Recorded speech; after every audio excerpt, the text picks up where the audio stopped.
할렐루야.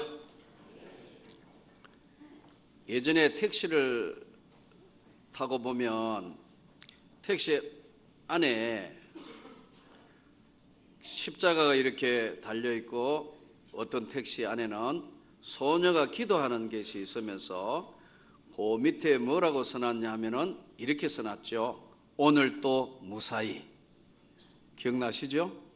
근데 요즘은 오늘도 무사히 차가 잘 없더라고요. 다 무사하게 다니는 것 같아요. 뭐 달 게 많아서 내비게이션이라든가 또 그 안에 뭐 블랙박스 달고 달 게 많아 그런지 차 안에 오늘도 무사히 걸기가 잘 안 보여요. 예전에는 많이 보인 것 같아요. 사실 뭐 하루하루 그냥 살지만 이게 하나님의 은혜로 사는 것인지 잘 깨닫지 못하고 그냥 하루 지내가니까 또 하루 지내가고 또 하루 지내간 것 같지만 1년을 모아서 가만히 들여다보면요, 공중에 날아다니는 비행기가 어느 날 갑자기 없어져 버렸어요. 바닷속으로 들어가는 사건도 일어나고 또 떨어져 깨어져서 다치는 사고도 나고 또 육지에도 뭐 여러 가지 교통사고도 나고 화재도 나고, 여러분 그것만 있습니까? 배는 가라앉고 별의별 일이 1년 안에 엄청난 일들이 하루하루 쌓여서 하루가 1년이 되는데 그 안에 많은 일들이 일어나요. 일주일 안에는 더 정말 매일 하루하루가 일주일 안에도 더 무슨 일이 일어날지 모른다면 1년이나 세월 펼쳐놓으면 많은 일들 일어나요. 오늘 또 무사하다는 거 의미가 있는 것 같아요. 성경을 들여다보면요, 성경에도 중요한 때가 일어난 걸 볼 수 있어요. 중요한 사건이 일어난 걸 볼 수 있어요. 그래서 성경을 어떤 각도로 풀어갈 때는 사건 중심으로 성경을 풀어가다가 보면 중요한 것들을 발견할 때가 있어요. 오늘의 이 본문은 우시야 왕이 죽던 해에 내가 본 적 주께서 높이 들린 보좌에 앉으셨는데 그의 옷자락은 성전에 가득하였고, 그러면 우시야 왕이 죽던 해라 그랬는데 왜 죽었으며 무슨 일이 일어났는가 하는 게 중요하겠죠. 사건으로 본다면. 그렇죠. 언제, 왜, 사건으로 보니까. 그러면 이 사건을 우리가 되돌아보면 우시야 왕이 왜 죽었으며 무슨 일이 일어나는 것을 상세히 기록된 것이 역대하 26장 16절부터 21절에 이 사건을 정확하게 기술을 해놨어요. 역대하 26장 16절부터 21절, 여러분 성경을 한번 찾아보시기 바랍니다.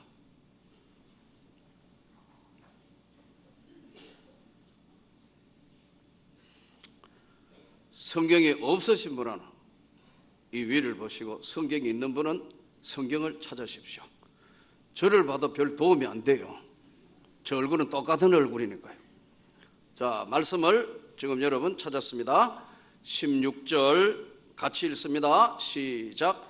그가 강성하여 짐에 그의 마음이 교만하여 악을 행하여 그의 하나님 여호와께 범죄하되 곧 여호와의 성전에 들어가서 향단에 분향하려 한지라. 17절 같이 읽습니다. 제사장 아사랴가 여호와의 용맹한 제사장 80명을 데리고 그의 뒤를 따라 들어가서 18절 같이 읽습니다. 우시야 왕 곁에 서서 그에게 이르되 우시야여, 여호와께 분향하는 일은 왕이 할 바가 아니요 오직 분향하기 위하여 구별함을 받은 아론의 자손 제사장들이 할 바니 성소에서 나가소서. 왕이 범죄하였으니 하나님 여호와께서 영광을 얻지 못하리다. 자, 그가 강성하여 짐에 그 마음이 교만해서 하나님께 범죄한 거예요. 사람한테는 범죄한 게 없어요. 그가 강성해짐에 하나님께 범죄했다. 그럼 어떤 범죄를 했는가 하는 거예요. 그러면 그가 강성했다는데 어떻게 강성해졌느냐 하니까요, 부국 강병. 오늘로 이야기하면 경제도 살리고 군사력도 강해진 거예요. 그 내용이 10절부터 쭉 나오는데 26장 10절에 보면 또 광야에 망대를 세우고 물웅덩이를 많이 파고 고원과 평지에 가축을 많이 길렀으며 또 여러 산과 좋은 밭에 농부와 포도원을 다스리는 자들을 두었으니 농사를 좋아함이었더라. 농사를 잘 했다는 것은 경제가 살아난 거예요. 경제가 막 힘있게 살아났어요. 또 하나는 강한 군사력을 가지고 있었어요. 우시아는 또 싸우는 군사가 있으니 서기관 여이엘과 쭉 나오는데 족장의 총수가 2600명이니 모두 큰 용사요 그의 휘하의 군대가 30만 7500명이라 건장하고 싸움에 능하여 왕을 도와 적을 치는 자이며 30만 명, 30만 7500명 대단한 군비 아닙니까? 거기다가 무기 뭐 여러 가지 거를 다 준비해가지고 부국 강병 나라를 다스리는데 최고가 부국 강병 아니에요. 그렇죠? 오늘날도 잘 살아야 되죠? 세계를 움직이는 건 경제예요. 경제 잘 살아야 된다니까요. 아멘. 우리나라도 이거 잘 살아야 되는데 못 살고 가난한 나라를 이만큼 세우는데 지금 우리 한국 경제가 가장 지금 기로에 서 있는 것 같아요. 세계를 또 경제를 움직이는 건 두 축이라 그래요. 하나는 금융, 돈 장사. 이 주식이 전 세계로 돌아다니기도 하고 어느 나라에 투자하고 빼기도 하고 잘못 빼버리면 우리나라 같은 경우에 왕창 내려앉을 수도 있고 많은 사람들이 우리나라에 투자를 해야 되는데 금융 또 하나는 뭐예요?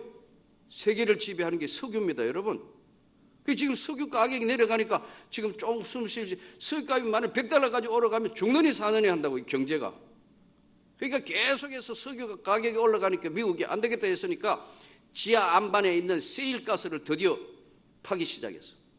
그래서 그때 옛날에는 이거 파는데 한 $100, $200 이상 들었는데 지금 현대 이제 과학 기술 수준으로 쫙 내려가가지고 옆으로 들어가면서 펑 터뜨려가지고 밑에서 올라오도록 하는 기술 공법이 하면서 $60만 되면은 이제 한 $60만 하면은 뽑아낼 수 있을 정도 되니까 미국이 이제 세일가스 개발하기 시작하니까 사우디하고 세계 메이저 석유로 사는 나라 지금 러시아가 그렇지 않습니까? 계속 그래 하니까 석유 가격 내려가니까 러시아가 지금 덜렁덜렁해요. 사우디나 중동이 덜렁덜렁 한다고 지금 $100 막 올라가면요 그들이 또 돈이 2배 되는데 갑자기 큰 소리 치는데 이 경제는 하나는 돈 장사 금융이고 하나는 석유란 말이에요. 근데 이게 지금 미국에서 파낸다고 하니까 안 되겠다 싶으니까 지금 확 기름값을 낮춰가지고 $60에 머무는 거예요. 이게 세상은 지금 금융과 석유가 움직이는 경제가 세상을 돌아 움직이는 거예요. 또 하나는 뭐예요? 나라를 지켜야지. 부국, 강병. 나라가 강해지면 무엇이든지 지킬 수 있고 이길 수 있으니까요. 예. 그때나 지금이나 똑같은 원리예요. 자, 그러니까 부국, 강병에 강성해지니까 그가 강성해짐에 마음이 교만하여 악을 행했는데 이 악의 내용이 사람한테 한 악이 아니고 하나님이 하지 말라는 향단에 가서 제사장이 하라는 당시에 하나님의 법을 어기고 내가 왕인데 못할 게 뭐 있어. 다 할 수 있지. 우리나라에 내가 못하는 게 뭐가 있단 말이냐. 이렇게 해서 향단에 분향을 하려 하니까 제사장 아사랴가 80명 이 성전 수비대를 데려가 왕이요. 하면 안 돼요. 왕은 왕이 하실 일이 있지 안 됩니다. 그러면 예를 들어서 우시아 왕이 잘못됐네. 죄송하네. 나 안 할게. 미안하네. 이러면 되는데 왕인데 못할 거 뭐 있어. 이렇게 해가지고 나가시라 하니까 못 나간다.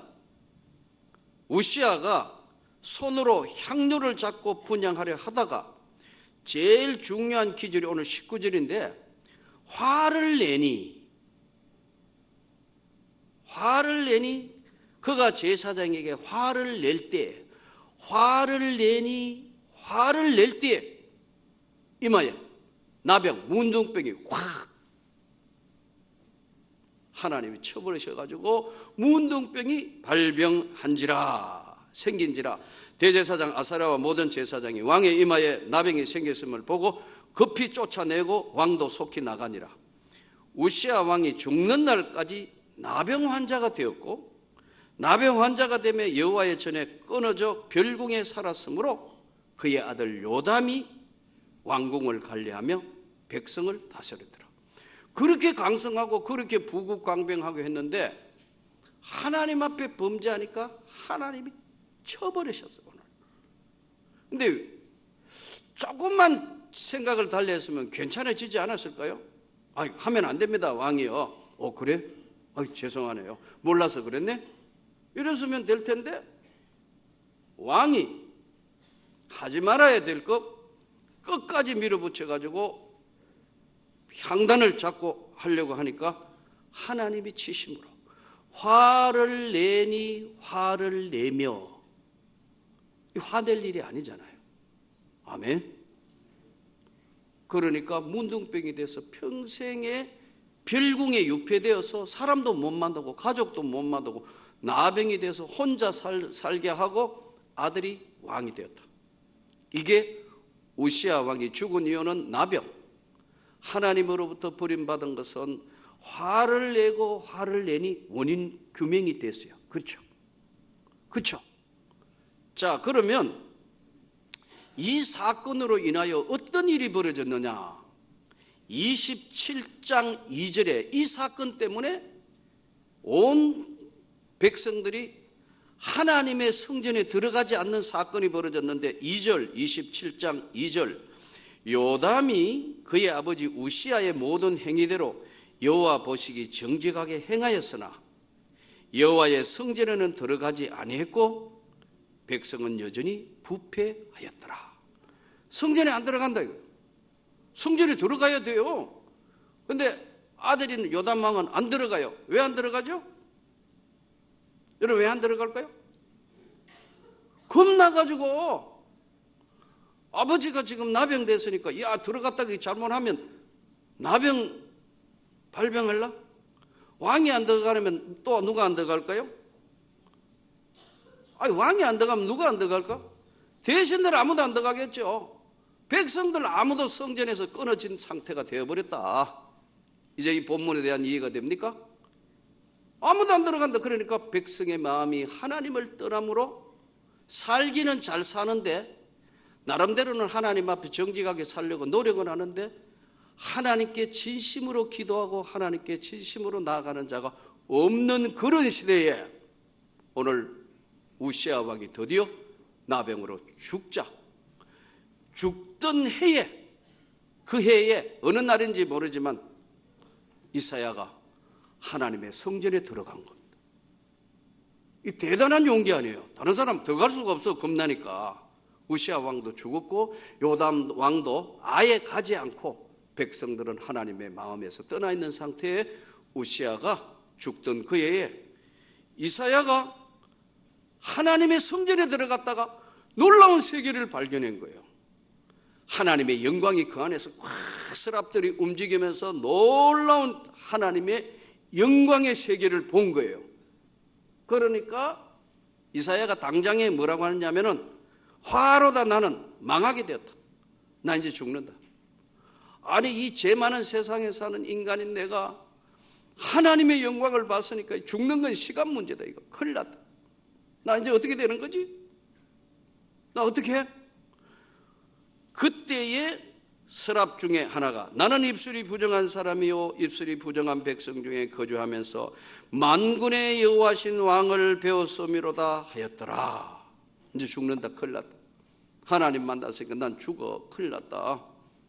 이때 서랍 중 하나가 부젓가락으로 제단에서 집은 바 수철 손에 가지고 내게로 날아와서 그것을 내 입술에 대며 이르되 보라, 이것이 내 입에 닿았으니 내 악이 제하여 졌고 내 죄가 사하여 졌느니라 하더라. 이사야가 끊겨 있는 성전에 아무도 들어가지 않던 그 살벌한 시대에 하나님 앞에 나왔더니 하나님의 영광을 보게 되었고 자기를 발견하게 되었어요. 나는 죄인이구나. 야, 하나님의 엄청난 영광을 보니까 나 같은 죄인을 하나님이 살리셨구나. 나는 이제 큰일 났다. 어떻게 하면 좋을까? 그런데 하나님이 그에게 놀라운 은혜를 부어주시는 겁니다. 뭐라고 은혜를 주십니까? 내가 누구를 보낼까? 이사야가 주여 나를 보내소서. 내가 여기 있습니다. 하나님이 이사야를 통해서 한 시대를 열어가시는 하나님. 이 이사야서는요 1장부터 66장까지는 39장까지는요 구약적 개념입니다. 우상 숭배에 찌달린 영혼들에게 하나님의 심판을 경고하는 것이 39장 내용이고 40장부터 66장까지는요 새로운 세계, 구원을 주실 메시아 예수 그리스도를 예표하고 있는 내용들이 40장부터 66장까지는, 그래서 이사야서가 성경의 축소판이라고 하는 이유가 거기 있습니다. 이사야는 구약의 사도 바울이라 할 만큼 하나님의 놀라운 세계를 보게 되면서 소명을 받습니다. 여러분, 그가 찔림은 우리를 위하여, 그가 채찍을 맞음으로 우리가 나음을 입었다. 이사야서 53장에 이 놀라운 예수 그리스도의 세계를 예표하고 있는, 예수님 오시기 700년 전에 예수님의 세계를 예표하고 있는 내용으로 가득 차 있는 이사야서, 하나님의 영광의 세계를 본 자입니다. 저는 오늘 시대적인 배경, 사건적인 내용들을 여러분들과 섬세하게 오늘 말씀을 다뤄봤습니다. 우리가 사는 세상에는 삶의 때로는 많은 위기가 찾아올 때 있습니다. 외로울 때도 있고요, 정말 힘들고 고통스러울 때도 있고요, 나을 수 없는 질병 때문에 몸부림쳐야 되고요, 때로는 인간관계나 경제적인 문제로 가슴을 좋아해야 되는 그런 시간들도 있습니다. 어떻게 할 거예요? 직장에 머무는 시간, 장사하는 데 머무는 시간, 또 여러 가지 일하는 데 투입되는 시간이지만, 여러분이 어떤 시간이든 쉬는 시간들을 만들어서 정말 기도의 제목이 있다면 나는 여러분이 모든 것들을 잠시라도 중단하고 하나님과의 시간을 만들어서 이사야처럼 하나님과 영적 교통하기를 소원합니다. 제일 좋은 방법은 새벽기도 나오시는 방법입니다. 틀림없습니다. 또 그렇게 삶의 일정이 바쁜 분들은요, 아까 말씀드린 것처럼 일과 다 끝나고 와서 기도하러 돼요. 네, 사무실에 이야기를 해서 열쇠 받아서 돌아서 기도해 보십시오. 여러 차례 말씀드렸지만 저는 하는 게 별로 없어요. 왜? 저는 제일 늦게 걸어다니는 거 제일 싫어요. 밥 먹으러 가는데 우리 교육자들하고 천천히 걸으면 질색이에요. 빨리 걸어가가지고, 시간이 없으니까 빨리 걸어가지고 밥 먹는데 또 오래 뭐 없어. 그냥 주면 빨리 먹고. 왜? 바쁘니까. 바쁘게 사는 거니까. 시간 나면 성경 읽어야 되고 시간 나면 기도해야 되니까.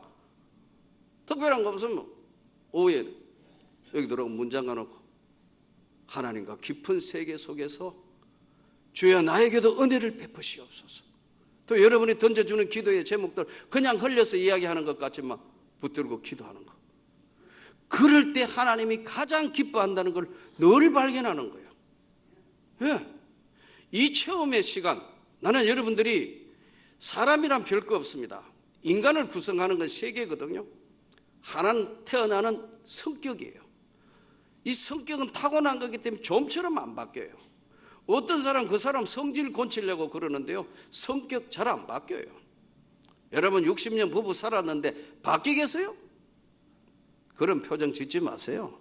여러분이 바뀌는 게 훨씬 낫습니다. 안 바뀝니다. 여러분 안 바뀌어요. 그거 자기가 고쳐보겠다고 그러다가 자기가 깨져요. 안 되는 거예요. 그러면 어떻게 되느냐, 그 성질이나 성격이 안 나오도록 자꾸 물맷돌에 갈잖아요. 여러분, 맷돌에 이 손잡이 이름이 뭐죠? 어처구니 없다 그러잖아. 어처구니. 이거 없으면 못 돌리는 거예요. 하나님의 은혜로 돌아가. 이게 어처구니 없다. 안 돌아간다. 이게 억지로 바꾸려 해봐요. 안 돼요. 한번 따라 합시다. 지는 게 훨씬 낫다. 힘이 없구만. 지는 게 훨씬 낫다. 성깔 부려봤자 아무 도움 안 되는데. 근데도 그 성격 빽빽 하다가 여러분 퇴출당하는 경우 많아요. 예, 직장도 그 사람 때문에 시끄럽고, 교회도 그 사람 때문에 시끄럽고, 집안도 그 사람 땡빼 한 사람 때문에 시끄러워요. 땡빼는 사라져라. 땡빼는 없어져라. 내가 내한테 여러분, 하나님 내 성격 정말 이사야가 자기를 발견한 거예요. 또 하나는 성격이, 또 하나는 뭐냐 하니까요, 인격이에요. 인격은 타고난 거 아니에요. 그래서 널리 말씀드리죠. 바탕이 좋아야 된다.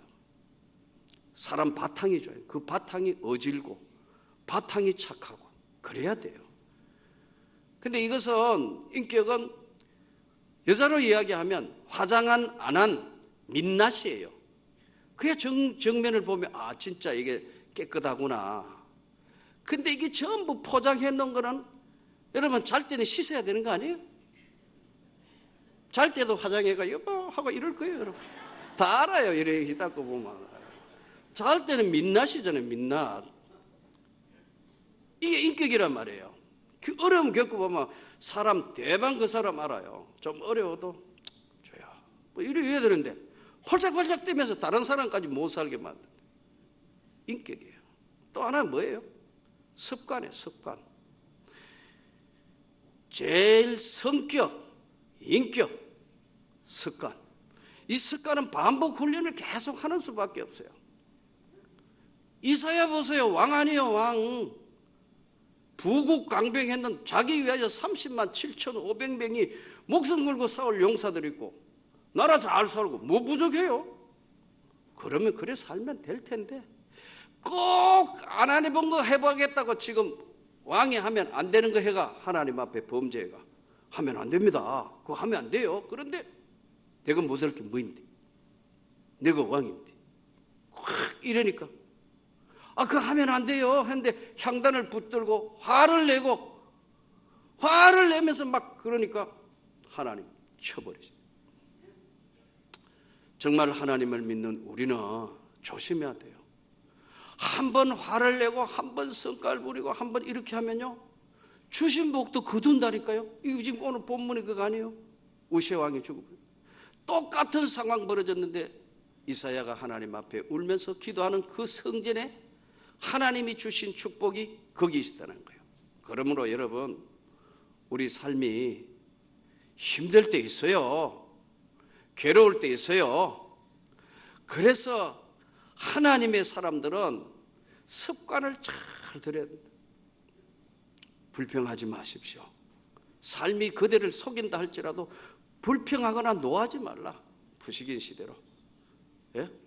삶이 그대를 속이고 어렵게 한다 하더라도 슬퍼하거나 너무 노하지 마라. 이 세상 사람들도 그렇게 이야기하는데 예수 믿는다는 사람, 하나님 백성이 그냥 막 기간에도 온갖 성격을 다 부리고 이 되겠습니까? 예수 믿는다는 사람이 장사하고 뭐하고 사업하면서 속이고 거짓말하고 그거 하면 되겠습니까? 이거 안 되는 거란 말이에요. 화를 내니까 거두시는 거예요. 별궁에 혼자 평생에 그렇게 잘 나가다가 별궁에 혼자 평생 살다가 죽어버렸다. 이게 얼마나 슬픈 이야기예요. 여러분 우리가 하나님의 백성 정말 하나님의 사람들은요 정말 조심해야 합니다. 여러분들이 하나님과 나는 교회까지 못 오면 정말 하나님과 깊은 만남의 시간이 하루에 한 번씩 저 높은 곳에서 주시는 하나님의 영혼의 떨림에 찾아오는 하나님의 거룩한 임재를 하루에 한 번은 여러분이 기도하면서 짧은 시간이지만 10분 바쁜 시간을 내서라도 5분 여러분이 하나님이 주시는 그 은혜에 복잡한 세상 것 온갖 것 있던 것 다 한 번씩 비우는 삶이 되기를 원합니다. 기도가 뭐냐면 자기를 비우는 거예요. 자기를 성찰하는 기도는 뭘 주십시오 주십시오 맨날 주세요 주세요가 아니에요. 착각하는 거예요. 기도가 뭐냐면 하나님 앞에 자기를 비우는 작업이에요. 네. 비우고 하면요 거기에 하나님이 치유하시는 거예요. 비우니까 회복하게 하신다고. 이렇게 회복하게 하시고 저렇게 그렇구나. 하나님이 부족한 인생들을 이렇게 나 같은 것도 이렇게 사용하시며 우리 삶에 하나님이 이렇게 도와주시는구나. 이걸 깨닫게 하신다고요. 비움의 시간, 회복의 시간이 있어야 체험의 시간을 주시는 거예요. 이것은 위로부터 주시는 하나님의 놀라운 은혜예요. 나는 목회 특별하게 하는 게 별로 없어요. 엎드리는 시간을 어떻게 하든 많이 가지려고 그거밖에 없어요. 될 수 있으면 사람들하고 많이 만났다고 해결되는 게 없어요. 여러분 하나님과 깊은 관계, 오늘 여호와의 성전에서 만났던 이사야, 나는 여러분들에게도 하나님이 위로부터 주시는 은혜가 있기를 원합니다. 처음의 시간이 있기를 원합니다. 그러기 위해서는 비우고 치유하는 회복의 시간이 하나님과 동행하며 있기를 소원합니다. 오늘 화로다 나는 망하게 되었다. 망하지 않고 오히려 하나님이 이사야의 그 모든 세계를 보여주시면서 한 시대를 열어가시는 하나님이 오늘도 여전히 저와 여러분에게 하늘의 영광을 본 자로서의 처음의 역사가 여러분에게 일어나기를 주의 이름으로 축원합니다.